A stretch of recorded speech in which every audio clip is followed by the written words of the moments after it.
கடவுள் இருக்கான் குமார் சுருக்குமா கிக் படத்தோட விமர்சனம். ஜிவிக்கு இது 5வது படம், நடிகரா அதுவும் 2 வருஷத்துல மிகப்பெரிய வளர்ச்சி. அடுத்து இயக்குனர் எம் ராஜேஷ். ஆரம்ப கட்டத்தில் சூப்பர் ஹிட் படங்களை கொடுத்தாலும் கடைசியாக கொடுத்த 2-3 படங்கள் சுமார்.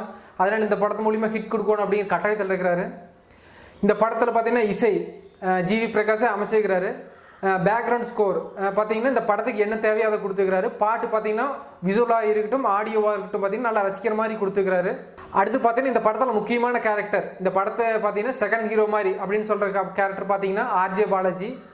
ஆனால் அந்த கேரக்டரில் வந்து இது வரைக்கும் சந்தானம் பண்ண அந்த அளவுக்கு வெயிட்டாக இந்த கேரக்டர் இருக்கா அப்படிங்கிறது வந்து டவுட்டு தான் இந்த படத்தில்.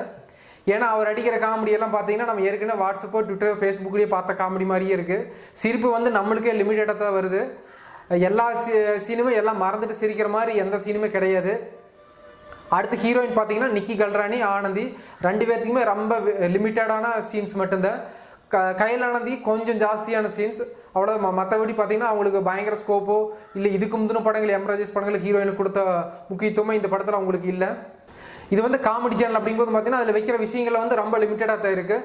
சாங்ஸ் வைக்கல, காமெடி வைக்கல, டயலாக் வைக்கல, இது மட்டும்தான் வைக்க முடியும். மற்ற படங்களை கமர்ஷியல் என்டர்டைனர் மாதிரி ஒரு சஸ்பென்ஸோ த்ரில்லிங்கோ ஆக்ஷன் சீன்ஸோ அந்த மாதிரி டெரர் வில்லனோ அந்த மாதிரிலாம் எதுவுமே பண்ண முடியாது. ஸோ இயக்குனருக்கு வந்து இது மிகப்பெரிய சவால். இந்த ஒரு சில விஷயங்களை வச்சுட்டு நம்ம ஆடியன்ஸை வந்து தேட்டரில் வந்து போர் அடிக்காமல் ஹோல்ட் பண்ணணும்.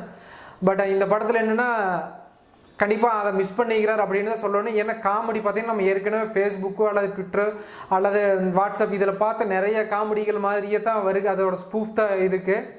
ஸோ நம்மளை வந்து புதுசாக சிரிக்க வைக்கிறதுக்கு எல்லாத்தையும் மறந்துட்டு சிரிக்க வைக்கிற மாதிரி எந்த சீன்ஸு எந்த காமெடியும் இல்லை. அது அப்படியே இருந்தாலும் ஏதோ ஒரு சிலது லிமிட்டடாக இருக்குது. படம் பார்த்தீங்கன்னா காமெடி அப்படிங்கும்போது பார்த்தீங்கன்னா அவங்க பண்ணுற காமெடி நிறைய பார்த்தீங்கன்னா காமெடியை பண்ணுறதால நம்மளுக்கு காமெடி சிரிப்பே வரல. சரி நம்மளுக்கு தான் சிரிப்பு இல்லை அப்படின்னு சொல்லி பார்த்தா ஒட்டுமொத்த தேட்டரும் வந்து அந்த ஒரு மூடில் தான் இருக்கிறாங்க. அடுத்து பிரகாஷ் ராஜ் ஒரு முக்கியமான ரோல் பண்ணிக்கிறாரு. பார்த்தீங்கன்னா அவர் வந்து ஒரு வில்லன் மாதிரி ரோல் தான், பட் வந்து நெகட்டிவ் ரோல் தான்.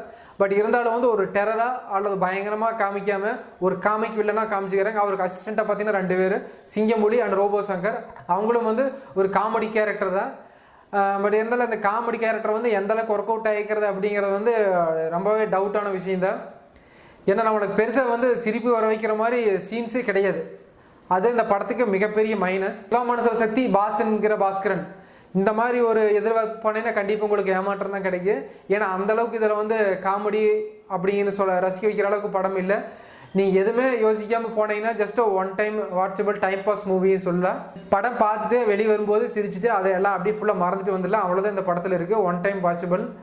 அதுவும் பார்த்தீங்கன்னா எல்லாத்துக்குமே பிடிக்குமா அப்படிங்கிற டவுட்டு தான். அவரோட ஜேர்னல், அவரோட மேக்கிங், அந்த சென்ஸ் பிடிக்கிறவங்களுக்கு இந்த படம் பிடிக்கும். இந்த படத்துக்கு எங்களோட ரேட்டிங் 5க்கு 2.5. தேங்க்ஸ் ஃபார் வாட்சிங் திஸ் வீடியோ.